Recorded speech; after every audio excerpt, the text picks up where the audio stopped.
Senadora Paloma Valencia, muy buenos días. Muy buenos días, doctor Londoño. Como siempre, un gran gusto y un gran honor poder conversar con usted, con todo el equipo de La Hora de la Verdad y, por supuesto, con todos sus oyentes.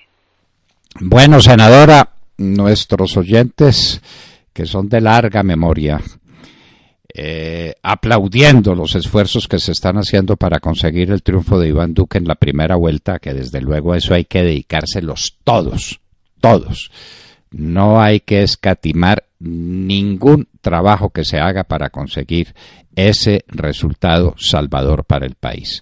Pero ellos se preguntan qué pasó con la recolección de firmas para los referendos revocatorios de ese esperpento de acuerdo con las FARC que nos tiene sumidos en la pobreza, en el desorden, en la inseguridad absoluta. Pues, doctor Londoño, las circunstancias de las dos campañas, tanto la del Congreso como la de la Presidencia, hicieron que el partido no hiciera el esfuerzo que debiera y nos quedamos en la mitad del camino. Las cuentas del partido de las firmas que tenemos dicen que tenemos un buen número, que estamos llegando casi al 1.000.000 de firmas, pero es un número insuficiente para poder llevar adelante el plebiscito. Nosotros hemos solicitado al Consejo Nacional Electoral, y con nosotros quiero decir la senadora Paola Holguín, el representante Álvaro Hernán Prada y yo, un memorial pidiendo que por la fuerza mayor que implicaron estas elecciones, donde los tres resultamos siendo candidatos en una lista abierta que implicó un cambio de las reglas de juego, lo que queríamos, y de que pues las elecciones definitivamente necesitaban la atención de nosotros como candidatos, descuidaron la recolección de firmas y hemos pedido un plazo adicional que es difícil que nos otorguen, pero que estamos jugando a que de pronto pueda salir adelante y pudiéramos seguir en esa otra mitad que nos queda faltando. Urgentísimo, senadora, es que ese referendo revocatorio le pone el tate quieto a unos acuerdos con las FARC que son insostenibles. Mire lo que está pasando en el país. Hoy escribo en Las Dos Orillas un artículo que llama un infierno llamado Colombia.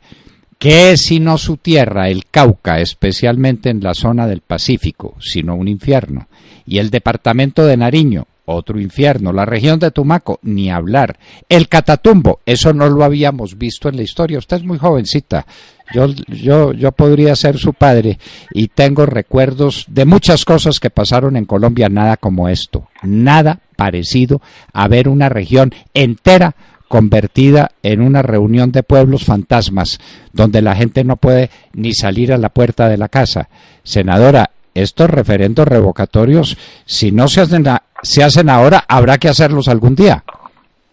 Claro, doctor Londoño, lo que nos duele mucho es que digamos que no logramos convocar a la suficiente gente a que nos acompañara con esta iniciativa, que era una iniciativa fundamental, porque como usted bien lo está diciendo, el referendo revocatorio, que entre otras de origen constitucional era la primera vez que se iba a usar en Colombia, permitía eliminar de la Constitución las modificaciones que de ella hiciera el Congreso de la República, con un sustento muy lógico, y es que el constituyente primario, es decir, quien tiene la verdadera facultad de reformar la Constitución, son los colombianos, y si el Congreso, como había sucedido, se extralimitaba en las reformas, pues los colombianos teníamos la posibilidad de someter esto a la voluntad popular para decidir si queríamos o no esas modificaciones, y esto implicaba pues la derogatoria de la Jurisdicción Especial para la Paz, la derogatoria del llamado blindaje jurídico y la derogatoria de la participación política de los criminales de lesa humanidad. Esos tres puntos yo creo eran los más importantes para poder iniciar una renegociación de esos acuerdos en los términos que los colombianos requieren. Pero usted lo está diciendo muy claramente, doctor Londoño, cuando nosotros nos oponíamos a este acuerdo de La Habana, lo hacíamos bajo la convicción de que no podíamos permitir que los colombianos cayeran en una trampa que le estaban diciendo paz, pero que evidentemente venía con dos problemas fundamentales y básicos, por lo cual iba a salir mal. El primero de los cuales, que Colombia no tenía control en las regiones, era como porque no había querido, que no era sino tomar la decisión y entonces íbamos a tener control y Estado en todas las regiones de Colombia. Hombre, lo primero que nosotros dijimos es, claro que hace falta Estado en muchas regiones de Colombia, pero no hay Estado no por falta de voluntad, sino por unas condiciones que había que estudiar para poder solucionar, que implican que realmente el Estado colombiano ha sido incapaz de llegar allá. Y como ha sido incapaz de llegar allá, el hecho de que las FARC simplemente abandonen las regiones no significa que el Estado vaya a llegar allá, porque ahí venía la segunda razón. El problema de esas regiones y el problema de la violencia en Colombia no es de origen político, como trataba de mentir el gobierno. El problema de la violencia en Colombia está vinculado a los negocios ilegales, en especial el narcotráfico y la minería ilegal, que están asentados precisamente en esa región, y que por lo tanto nuestro problema fundamental era saber qué iba a pasar con el narcotráfico y en esta negociación.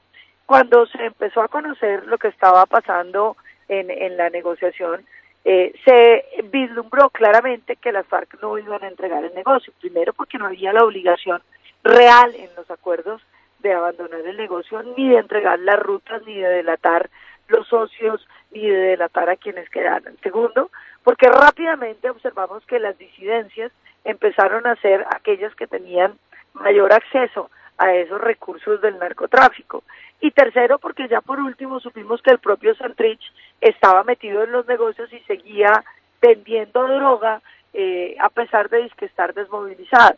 Aquello nos generó pues la certeza absoluta de que esto era un gran fracaso, porque como lo empezaron a mostrar las cifras, doctor Londoño, el índice de homicidios no cedía en aquellas regiones donde había cultivos ilícitos, todo lo contrario, empezaba a mostrar un aumento del 7% y del 22%, doctor Londoño, en aquellos lugares donde había programas de sustitución o voluntaria o forzosa, porque claro, el problema es que usted si dejaba, como lo hizo Juan Manuel Santos, el narcotráfico y la minería ilegal totalmente desatendidos y haciendo lo que ellos querían, pues evidentemente el índice de homicidio iba a bajar porque los narcotraficantes, que son los verdaderos criminales de este país, estuvieran tranquilos, pues no iba a haber muertos. En el momento en donde usted empiece a tratar de erradicar o de tener presencia estatal o de controlar lo que está pasando en esas regiones, iba a tener naturalmente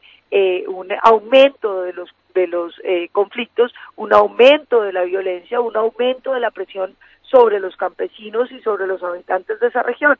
Y eso es exactamente lo que se está viendo en el Catatumbo y lo que se está viendo hoy en Tumaco y en otras regiones del Cauca y de Nariño, como usted lo decía. Pero, doctor Londoño, lo grave de todo esto es que este gobierno hizo oídos sordos a una cosa que se venía advirtiendo desde hace mucho tiempo.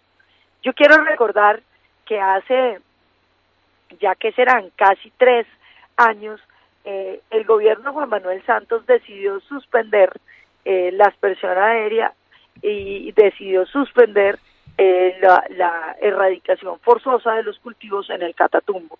Esto, digamos, atendiendo a los consejos que diera una comisión que integró por el expresidente Samper, hágame el favor, y el senador Iván Cepeda. Ellos dos decidieron recomendarle al gobierno que lo que había que hacer era ni fumigar, ni sustituir cultivos, ni forzar la sustitución. Por el contrario, lo que había que hacer era un acuerdo con las comunidades en las cuales ellos, a cambio de gigantescas sumas de dinero, se iban a comprometer a erradicar esos cultivos. Un año después de que se tomara esa decisión, yo hice un debate de control político en la comisión primera, donde demostramos que lo que había pasado era justamente lo contrario. Había habido un crecimiento exponencial de los cultivos ilícitos. Estamos hablando de que municipios habían tenido crecimientos, doctor Londoño, del 1000% en la región del Catatumbo. Mostrábamos además que estaban llegando grupos ilegales nuevos, que estaba tomando control nuevos grupos ilegales, y que la famosa muerte de Megateo no significaba nada porque el capo simplemente había sido sustituido por otros. Mostrábamos además la integración de esos carteles con el cartel de los soles en Venezuela, donde la salida se había vuelto totalmente fácil y muy rentable para ese país y la estructura criminal que se lo había tomado para sacar a través de vínculos con el ejército venezolano las drogas colombianas desde el Catatumbo. Se advirtió que ese modelo era el que querían aplicarle a Colombia en el famoso Acuerdo de La Habana. Sin embargo, siguieron adelante, tomaron las mismas medidas en el Acuerdo de La Habana, teniendo como laboratorio lo que había pasado en el Catatumbo, que era un gran fracaso, metieron a todo el país a sabiendas en ese gran fracaso y ahora se preguntan qué estará pasando en Colombia, que han crecido los cultivos ilícitos y que está creciendo la violencia si estamos en posconflicto. Senadora, no olvide que también se le prometió y se le cumplió a las FARC que no habría bombardeo sobre sus campamentos y que no habría extradición de los bandidos que fueran capturados y que además el narcotráfico iba a ser considerado como delito conexo con la rebelión, la sedición y la zonada, es decir, con los delitos políticos. Entonces se les dio todo el estímulo que estaban pidiendo para lo que ellos querían, que era multiplicar exponencialmente el cultivo y el tráfico de cocaína, que les deja unas utilidades sencillamente fantásticas. Senadora, y usted lo está diciendo, doctor Londoño, porque ahí hay un tema muy de fondo que también se dijo desde el inicio de toda esta negociación, y es que si usted le daba beneficios a un grupo criminal narcotraficante como las FARC, pues todos los otros grupos criminales y narcotraficantes iban a optar por llevar el mismo camino para obtener los mismos resultados. Y eso es lo que usted ha visto, es decir, un grupo narcotraficante como el de las FARC, que se les dijo que incluso el narcotráfico, cuando se utilizaba para financiar la rebelión, era un delito político, lo cual ya era una afrenta a la historia de Colombia, pero no contentos con eso, doctor Londoño, dijeron que iban a entregar la plata, los de las FARC, pero sacaron un decreto diciendo que la plata que entregaba las FARC la podían usar para no para las víctimas, como se había dicho, sino un pedacito chiquito para las víctimas, la otra para sus milicianos desmovilizados y para sus desmovilizados en general y para hacer política, es decir, usted terminaba convirtiendo la plata del narcotráfico en plata para financiar campañas electorales en Colombia, lo cual pues violentaba una tradición histórica de Colombia de resistir a convertirse en una democracia, y sin embargo lo hicieron, le dieron a las FARC toda esa cantidad de beneficios, los dejaron absolutamente impunes, no tuvieron que pagar un día de cárcel, no le respondieron a las víctimas, no tuvieron ni siquiera que decir la verdad y ya están en el Congreso de la República esperando al próximo 20 de julio para posesionarse. Entonces, ¿qué pasa? Pues que las disidencias, el ELN y todas esas otras BACRIM están convencidas de que ellos, a través de la misma carrera criminal de las FARC, pues van a obtener exactamente los mismos o más beneficios que las FARC en este o en un futuro gobierno que decida negociar con ellos. Entonces embarcaron al país en una larga sucesión de violencias con ánimo de obtener réditos políticos e impunidad, que es lo que estamos viendo en el país. No solamente en la falta de combate al narcotráfico, sino el incentivo gigantesco que se le ha dado a las estructuras criminales al decirles que el crimen en Colombia es un mecanismo para lograr representación política y que si usted es suficientemente asesino, suficientemente narcotraficante y suficientemente fuerte para poder sostener que el Estado no lo puede vencer, entonces usted además obtiene inmediatamente la se le puede atravesar en su camino. Entonces, esa receta, doctor Londoño, que le aplicaron al país, pues es la receta que está dando resultados. Y si usted se pone a pensar, es la segunda vez que me toca a mí, en esta corta vida que llevo, ver estos resultados para Colombia. Porque con los mismos argumentos y con la misma decisión, en los años 80 y 90 decidieron negociar con los bandidos, darles impunidad, darles representación política, sacar en ese caso una nueva constitución en la que se prometía que se acababa la violencia política, que se acababa la violencia y que llegaba la paz. Ahí también la prometieron y terminamos después de la Constitución del 91 con la mayor violencia que haya tenido la historia reciente de Colombia, que fueron los años 90, doctor Londoño. Y si usted se pone a reflexionar qué fue lo que pasó durante los años 90, pues fueron también estructuras criminales ejerciendo violencia salvaje con el deseo de que a ellos también se les diera la oportunidad de negociar. En ese caso, y lo recordarán muy bien los oyentes, era Pablo Escobar, que quería negociar con el Estado colombiano para que no lo extraditaran. Entonces seguíamos en las bombas, en el asesinato de los ministros, en la permanente zozobra sobre la base de que Pablo Escobar quería negociar con el gobierno para lograr aquel cometido de que no lo extraditaran. Y fíjese, doctor Londoño, que esa es la primera vez que a mí me tocó ver que una negociación con los violentos terminara dándonos la reacción violenta de otros grupos, y ahora estamos viendo como esta segunda negociación también nos trae la reacción violenta de otros grupos, todos con el propósito de negociar con el gobierno, porque la impunidad, cuando a usted se la ofrecen, resulta ser sumamente buena y muy buen negocio después de años de crimen, de años de crecer las rentas a través de la criminalidad. Usted puede obtener el beneficio de la impunidad y la representación política a cambio de cesar sus actividades criminales. Senadora, pero abrámosle un poco el corazón a la esperanza, un poco o un mucho. ¿Vamos a ganar en primera vuelta? Estamos seguros que sí, doctor Londoño. Yo creo que eso que usted ha dicho es totalmente cierto. Aquí no estamos simplemente para decirle a los colombianos los problemas que hay. Estamos para contarles que tenemos un gran candidato y tenemos la posibilidad de ganar, ojalá en la primera vuelta, para devolverle a Colombia la esperanza. Iván Duque lo que representa es eso, un candidato de manos limpias, un hombre inteligente, reflexivo, con carácter para gobernar a Colombia. Iván Duque tiene la juventud y la preparación para hacerlo y representa una nueva generación del uribismo.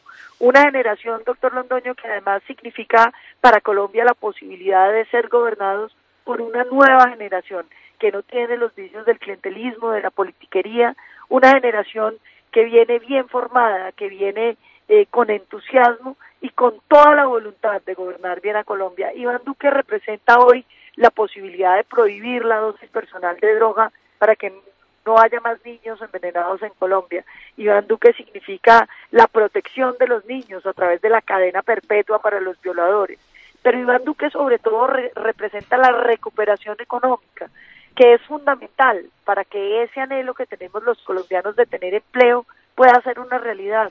Los colombianos no podemos seguir en esa terrible situación de ver cómo se cierran empresas en Colombia, cómo las multinacionales como Goodyear, como Mazda, han cerrado sus puertas dejando a miles de colombianos desempleados, sino que podamos ver un clima favorable para los negocios. Un Estado que se la juegue por un sector privado pujante es un Estado que se la juega por generarle empleo a los colombianos y que al mismo tiempo tiene la capacidad de generar nuevos ingresos. Porque lo que le está pasando a Juan Manuel Santos, ahora que venía oyendo las noticias de las que estaban hablando doctor Londoño en la mesa inicial, donde se hablaba de que ya el ministro tuvo que reconocer que el recaudo tributario ha bajado y que por lo tanto va a tener que disminuir en 2.5 billones de pesos el presupuesto general de la nación, significa que a pesar de que subieron las tasas de los impuestos, pues el sector empresarial se está contrayendo tanto que ya ni siquiera paga los impuestos que pagaba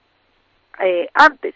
Lo que necesitamos es bajar los impuestos para que se generen más empresas, para que haya más inversión y pues la gente se anime a pagar los impuestos. Estamos seguros que con la baja de la tarifa de los impuestos podemos crecer el recaudo y sobre todo generar empleos para los colombianos, y con esos impuestos podremos atender a esos colombianos que hoy se encuentran por fuera del sistema productivo, esos colombianos que hoy son propensos al discurso populista que les dice que acabemos con el sistema porque ellos no están recibiendo nada del sistema, porque el gobierno corrupto de Juan Manuel Santos no solamente quebró el sistema productivo colombiano, sino que desatendió los programas sociales fundamentales para que los colombianos puedan salir adelante e insertarse en la vida productiva. El gobierno de Iván Duque no solamente va a jalonar el sector productivo colombiano generando empleo, sino que se la va a jugar para que con esos impuestos podamos darle oportunidades a los colombianos. ¿Oportunidades de qué?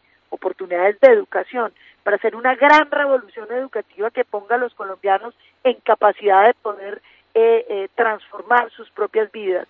Yo imagino el gobierno de Iván Duque como el gobierno del microempresario, de ese micronegocio saliendo adelante, porque vamos a tener la oportunidad de prestarles la plata por fuera de ese sistema de usura, del gota a gota que tiene exprimido al pobre colombiano, que vamos a poderle generar unos formación para que sus negocios salgan adelante, para que conozca las posibilidades de crecimiento, las buenas prácticas, tenga un catálogo de proveedores, un catálogo de clientes, y podamos hacer el Estado un aliado de ese pequeño negocio que tiene que salir adelante y que tiene que convertirse en el motor que impulse a los colombianos, pero al mismo tiempo una atención integral a los colombianos que están sin posibilidades.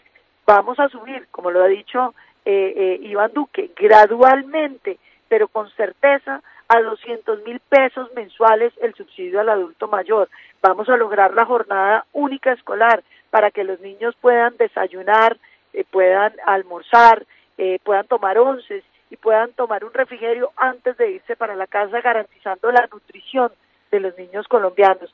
Vamos a lograr que los colombianos puedan sentirse integrados y contentos y sentir que tienen un Estado que trabaja para que haya un sector privado que genere empleo, pero que al mismo tiempo trabaja para insertar y para ayudar a aquellos que están en condición más desfavorable para que puedan tener una vida digna. Ese es Iván Duque, el gobierno de la esperanza. El gobierno de la esperanza, 27 de mayo, día definitivo para el porvenir del país. Y estamos a 1 mes y 4 días de ese acontecimiento. Y el jefe de campaña tiene que ser usted, oyente que nos escucha. Usted no es simplemente un votante potencial. Usted es un jefe de campaña porque al país hay que darle una salida. Este infierno en que convirtieron a Colombia, este desierto en que convirtieron a Colombia, no puede seguir vigente porque no da más. Esto no da más. Esto explotó. Esperanza, claro que la hay. El 27 de mayo la vamos a refrendar votando por Iván Duque de manera que no deje duda ninguna su legitimidad y la esperanza con que los colombianos reciben a una nueva generación. Paloma Valencia tiene toda la razón. Esto es un cambio generacional. Esos que se burlan de Iván Duque se están burlando de una generación entera de colombianos, preparada, capaz, patriota, que quiere cambiar los destinos de la República. Paloma Valencia, senadora por el Centro Democrático, un abrazo adelante y lamentamos lo que está pasando con el referendo revocatorio. Lo lamentamos muy de veras, Paloma, y muchas gracias. Doctor Londoño, muchísimas gracias a usted. Decirle a esos oyentes suyos que han sido siempre tan firmes en la defensa de estas ideas que los necesitamos. Hay que ir a buscar el voto difícil, ese voto que no nos acompañó en la consulta, el voto que no votó en la consulta o que votó en blanco o que votó por Gustavo Petro o por Caicedo. Ese es el voto que nos hace falta. Si cada uno de los juristas buscamos ese voto adicional, ese voto que no votó o que votó en blanco o que votó en contra, ese es el voto que nos está haciendo falta. Ese es el voto que necesita que le gastemos un rato conversando. Yo los invito a todos estos oyentes suyos, doctor Londoño, que me los encuentro por todo Colombia, que lo quieren tanto, que quieren tanto al presidente Uribe y que han sido definitivos en todas las gestas del Centro Democrático, a que en esta elección también nos ayuden. Hay que buscar el voto por Iván Duque y por Marta Lucía Ramírez para devolverle a Colombia la esperanza. Iván Duque y Marta Lucía Ramírez representan las manos limpias, la lucha contra la politiquería, en un momento donde tenemos unos candidatos donde uno propone destruir el sistema, el otro propone seguir en lo mismo que ha seguido este gobierno, que en términos prácticos significa que en las siguientes elecciones terminaría ganando el mismo Gustavo Petro, porque destruirían a base de corrupción la poca credibilidad que le queda a las instituciones. Y otro candidato, que es Iván Duque, que con la primera mujer que sería vicepresidenta de este país, pueden representar la gran alternativa para gobernar bien a Colombia y para devolverle a los colombianos confianza en las instituciones y certeza de que se trabaja por salir adelante. Gracias, doctor Londoño, por esta oportunidad y un feliz día para todos. Qué refrescante es una voz como la de Paloma Valencia en medio de semejantes llamas, como las que nos tienen convertidas en un infierno. en medio de esta decadencia, de esta pobreza, de este desempleo, de esta informalidad, se levantan estas voces juveniles y dicen, es posible una Colombia distinta, es posible. ¿Quién la va a construir? Primero, usted, ciudadano que nos escucha, usted, convertido en jefe de debate, para que el 27 de mayo no quede duda de que el país le apuesta a la esperanza. Paloma Valencia, senadora por el Centro Democrático, generación del 14, estaba con nosotros en la hora de la verdad.